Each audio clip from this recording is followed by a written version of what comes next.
এই জন্য তোমায় দিতে হবে। এই জন্য তোমায় দিতে হবে।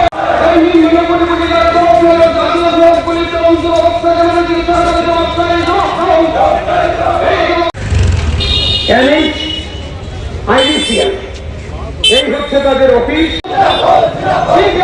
দিয়েছে আজকের এই বিক্ষোভ সভায় যোগ দেন। দিয়েছে আজকের এই বিক্ষোভ সভায়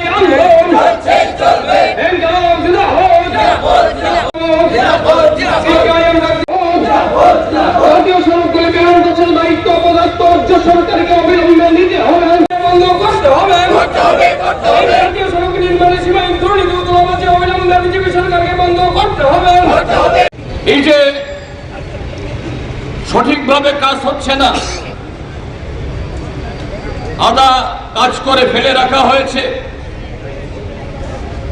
ঠিকাদাররা পালিয়ে গেছে, এতে প্রতিদিন হাজার হাজার যাত্রী, শত শত গাড়ি, শুধু যাত্রী গাড়ি না, মাল গাড়ি, 2 চাকার গাড়ি, 3 চাকার গাড়ি, টমটম, অটো রিক্সা, পথচারী, দুর্ভোগের কোনো শেষ নেই।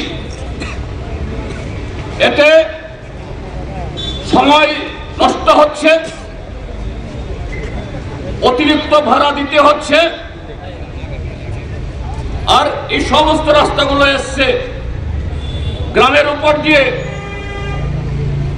গ্রামের কৃষক জমিয়ারা তাদের উৎপাদিত পণ্য বাজারে তুলতে গিয়ে সেখানে অতিরিক্ত পয়সা ব্যয় করতে হচ্ছে, আর দীর্ঘদিন এই কাজ ফেলে রাখার জন্য সেই নির্মীয়মান রাস্তা থেকে সমস্ত মাটি ধসে পড়ে রাস্তার ডানে বাঁয়ে হাজার হাজার হেক্টর জমির ফসল নষ্ট হচ্ছে, ধান ক্ষেত, সবজি ক্ষেত, সব।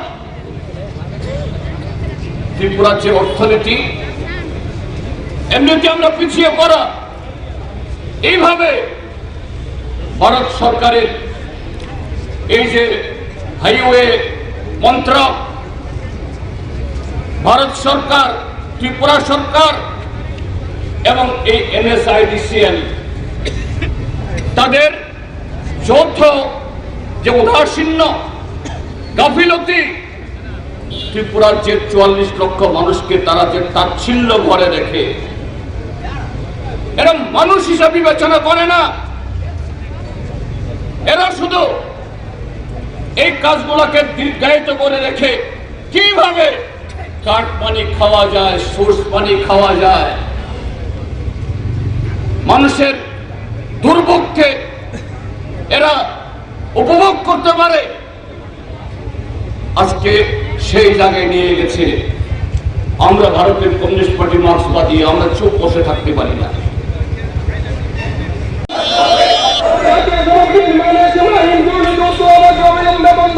শান্তিপূর্ণভাবে, গণতান্ত্রিকভাবে, আরো বিভিন্ন পথে আমরা ভারত সরকারের, ত্রিপুরা সরকারের NSIDCL তাদের নজর করার চেষ্টা করেছিলাম, কিন্তু তাদের হুঁশ হয় না। এই কারণে আজকে নামতে হয়েছে। এরপরও যদি ভারত সরকার, ত্রিপুরা সরকার এবং NSIDCL তাদের তৎপরতা না বাড়ে, তারা সজাগ না হন, ত্রিপুরার যে 44 লক্ষের মানুষের এই যে চরম দুর্ভোগ, এই দুর্ভোগ এটাকে শেষ করার জন্য উদ্যোগ না গ্রহণ করেন, আমরা পরবর্তী পদক্ষেপ নেব। কিন্তু বন্ধুরা, কেন বলছি ভারত সরকার, ত্রিপুরা সরকার এক্ষেত্রে উদাসীন? আপনারা টিভিতে, সামাজিক মাধ্যমে ঘন ঘন আমাদের ভারত সরকারের প্রধানমন্ত্রী, তার সড়ক পরিবহন মন্ত্রী নীতিন গডকরি দেশের মানুষ তার নাম দিয়েছে এখন নীতিন খাড্ডাকারী। খাড্ডা মানে হলো গর্ত, ঘাটকারী না, নীতিন খাড্ডাকারী। এবং ত্রিপুরা রাজ্যের যে মুখ্যমন্ত্রী মানিক সাহা কি বলেন? উন্নয়ন উন্নয়ন, চারিদিকে উন্নয়ন। প্রধানমন্ত্রী বড়াই করে বলেন ভারতবর্ষের সড়ক নির্মাণে, জাতীয় সড়ক নির্মাণে নাকি ওই স্পেস টেকনোলজি ব্যবহার করে তারা সার্ভে করেন, স্পেস টেকনোলজি ব্যবহার করে তারা মনিটরিং করেন। এই সার্ভে, এই মনিটরিং, এই দুটি রাস্তাতে কাজ শেষ করেছে, 6 মাস যায়নি, আবার সমস্ত গর্ত হয়ে গেছে, আবার টেন্ডার হচ্ছে। আমরা আমাদের ভারতবর্ষের যারা প্রকৌশলী, ইঞ্জিনিয়ার, আমরা কি বলবো তাহলে? তারা আমাদের ত্রিপুরা রাজ্যের যে মাটির কন্ডিশন, সয়েল কন্ডিশন,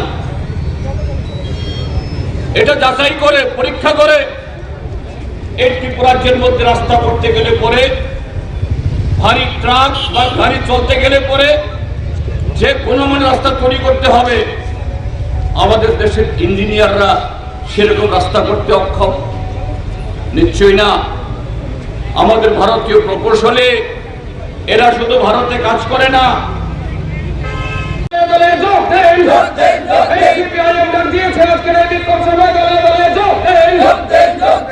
সভা থেকে আওয়াজ তুলুন, কর্তৃপক্ষ হায় হায় মানে কোটি কোটি টাকা খরচ হলেও জাতীয় সড়কগুলির চরম বেহাল অবস্থা কেন? বিজেপি সরকারের জবাব চাই, জাতীয় সড়কগুলি বেহাল দশার দায়িত্ব অবিলম্বে অপদার্থ রাজ্য সরকারকে গ্রহণ করতে হবে। জাতীয় সড়কগুলি বেহাল দশার দায়িত্ব অবিলম্বে রাজ্য সরকারকে গ্রহণ করতে হবে। প্রোগ্রাম দেব, আমাদের প্রতিবাদ জানাবো, তাদের অফিসে কংগ্রেস সনদ চক্রবর্তী, এই 4 জন কংগ্রেস সহ সেখানে আমরা অফিসের ভেতরে যাব, 5 জন প্রতিনিধি যাব। আমরা কর্তৃপক্ষের সঙ্গে কথা বলবো। সমবেত মা বোনেরা, বন্ধুগণ, তাদের বক্তব্য শোনার পরে আপনাদের সামনে এসে আমরা কথাবার্তা বলবো। এই সময়ে বিক্ষোভ আমাদের চলবে। প্রবল বর্ষণকে মাথায় নিয়েই আমরা করেছি।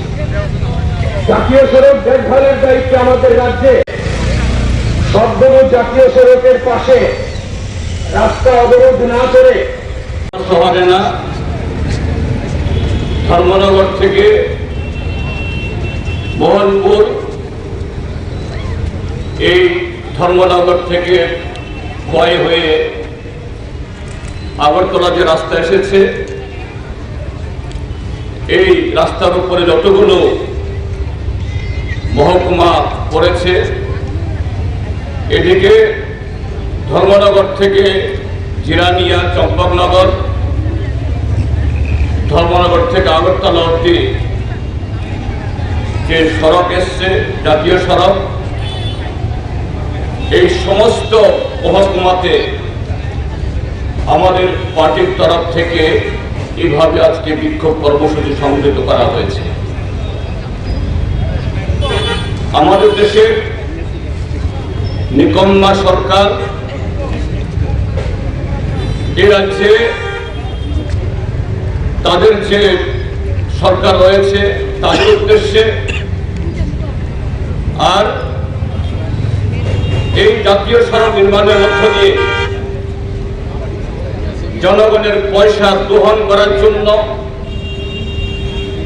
NSIDCL যে একটা কর্পোরেশন গঠন করা হয়েছে, national highway infrastructure development corporation limited, এই সংস্থার সাথে যে সমস্ত, হয়তো সব প্রকৌশলী না, কিন্তু এই সংস্থার মধ্যে যারা উপরতলার মধ্যে আছেন, যাদের সাথে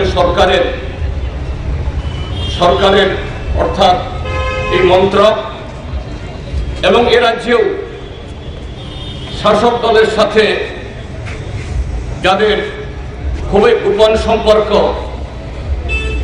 তাদের উদ্দেশ্যে তাদের ঘুম ভাঙানোর জন্য, তাদেরকে সতর্ক করার জন্য, এই ত্রিপুরা রাজ্যের জনগণের ক্ষোভ উগরে দেওয়ার জন্য। এখানে শুনেছেন ত্রিপুরা রাজ্যের মধ্যে এই যে জাতীয় সড়কগুলো আগরতলা থেকে ধর্মনগর আগে থেকে ছিল, তার সাথে ধর্মনগরের কুকিতল হয়ে কৈলাসহর, কমলপুর, খোয়াই, মোহনপুর হয়ে আরেকটা বিকল্প সড়ক মঞ্জুর হয়েছে। তারপর খোয়াই থেকে সাবরুম পর্যন্ত, খোয়াই তেলিয়ামুড়া, অমরপুর, করবুক হয়ে আরেকটা রাস্তা। আর এই দুইটি সড়কের মধ্যে সেতু বন্ধনের মতো অনেক link road, Kumarghat to Kailashahar, Ambassa to এদিকে কমলপুর, তেলিয়ামুড়া টু এই খোয়াই, এই সমস্ত রাস্তার যে মঞ্জুরি ত্রিপুরা রাজ্যের জনগণের আন্দোলনের ফসল। ভারত সরকারের যে মন্ত্রক এই কাজের মঞ্জুরি দেয়, টাকা স্যাংশন করে, তারা নিজ থেকে এগুলো করেনি। এই ত্রিপুরা রাজ্যের মধ্যে যখন বামপন্থী ফ্রন্ট সরকার ছিল, একদিকে ত্রিপুরা বিধানসভা থেকে বারবার সেখানে দিল্লিতে প্রস্তাব পাঠানো হয়েছে, বামফ্রন্ট মন্ত্রিসভার তরফ থেকে বারবার তাগাদা দেওয়া হয়েছে। আর আমরা সুরাট লোকসভাতে, আমি কমরেড শঙ্কর দত্ত এখানে উপস্থিত আছেন, সেই সময়তে আমাদের রাজ্যসভার মাননীয় সদস্য কমরেড জন্না দাসবদ্ধ আমাদের সারাশি আক্রমণে এই সমস্ত কাজের বা প্রকল্পের মঞ্জুরি হয়েছে। যে কোনো প্রকল্প মঞ্জুরি হলে সঙ্গে সঙ্গে তো কাজ শুরু হয় না। বামফ্রন্ট সরকার থাকার সময়তে সেখানে জরিপ করা, নতুন এই রাস্তা করার জন্য এস্টিমেট করা, ভূমি অধিগ্রহণ করা, তারপরে টেন্ডার করা, এইভাবে সরকারি সমস্ত প্যারাফার্নালিয়া, সমস্ত প্রণালী এগুলো শেষ করে কোনো কাজ 2017-তে শুরু হয়েছিল, কোনো কাজ 18-তে, কোনো কাজ 18-র পর, এইভাবে কাজ শুরু হয়েছে।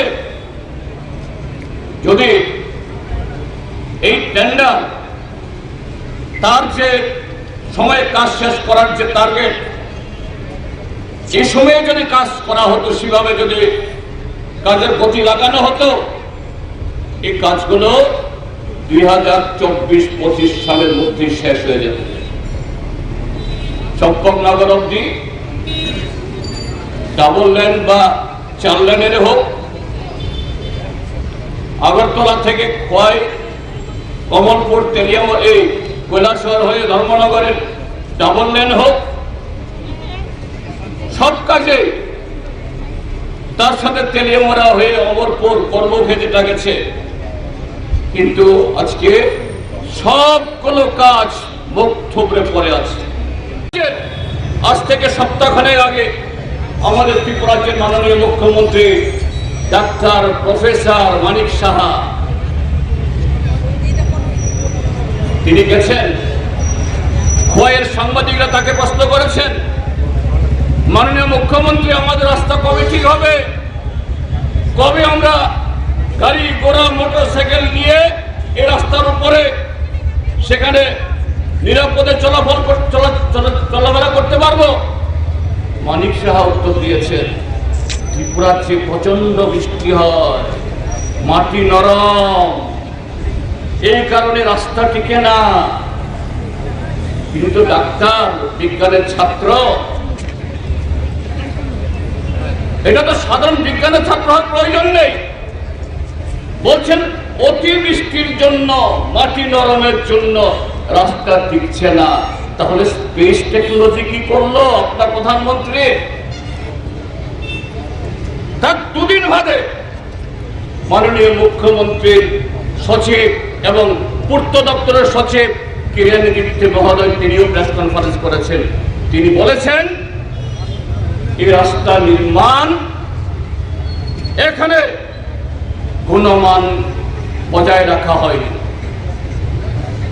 সরাসরি তো বলতে পারেন না এই রাস্তা নির্মাণে চুরি হয়েছে, এখানে সোর্স পানি দিতে হয়, কন্ট্রাক্টররা কাজ করতে পারে না, সেই পরিবেশ নেই।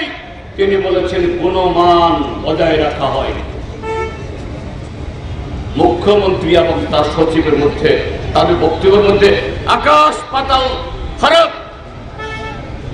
এইভাবে শুধু জাতীয় সড়ক নির্মাণ না, এই আগরতলা শহরের রাস্তা দেখুন। এই যে কলোনিয়াল চৌমুনি থেকে এখানে বিতর্কর্তা চৌমুনি, এখানে পিচ করা হয়েছে কদিন আগে, এখন যান আপনারা, এখন যান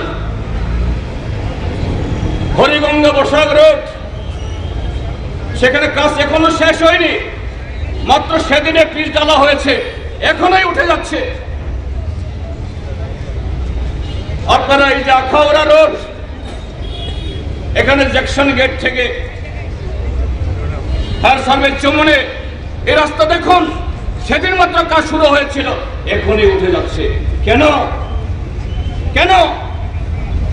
যারা এই আগরতলা শহর এবং ত্রিপুরার যে গণতান্ত্রিক আন্দোলনে যে সমস্ত ভারতীয় জনতা পার্টি আশ্রিত সমাজ বিরোধীরা আমাদের কর্মসূচিতে নানা ধরনের ব্যাঘাত ঘটায়, এরাই হলো এই সমস্ত কন্ট্রাক্টর। নামকেও আসতে ই টেন্ডারিং হয়, নামকেও আসতে সেখানে ঠিকাদারি বাছাইয়ে তথাকথিত স্বচ্ছতা পালন করা হয়। আসল কথা হলো নেগোসিয়েশন, সর্বত্র নেগোসিয়েশন। তাদের নির্দিষ্ট লোক, এরা এই নেগোসিয়েশনের মধ্য দিয়ে 100%-এর মধ্যে যদি কাজ হয়, সেখানে 100, 20, 30, 40, 50% বাড়িয়ে এনে এস্টিমেট যদি 100 টাকা হয়, পেমেন্ট হয় 150 টাকা, কাজ হয় 50 টাকা। কি করে রাস্তা হবে? কি করে ব্রিজ হবে? কি করে এই রাজ্যের পরিকাঠামো উন্নয়ন হবে? এলসিডিতে ছবি প্রতিদিন প্রচার করে উন্নয়ন, উন্নয়ন নয়, ধ্বংস করা। এই ত্রিপুরাজ্যের 44 লক্ষ মানুষকে তাচ্ছিল্য করা, এই ত্রিপুরাজ্যটাকে এরা বিক্রি করে দেওয়ার ব্যবস্থা করছে। তার বিরুদ্ধে এভাবেই আগামী দিনে নামতে হবে। লংতরাই গুঁড়ো মশলা হোক বা সর্ষের তেল, আমার দেশের প্রোডাক্ট, দেশের স্বাদের আনন্দ। লংতরাই, লংতরাই রান্নায় তোমাকে চাই।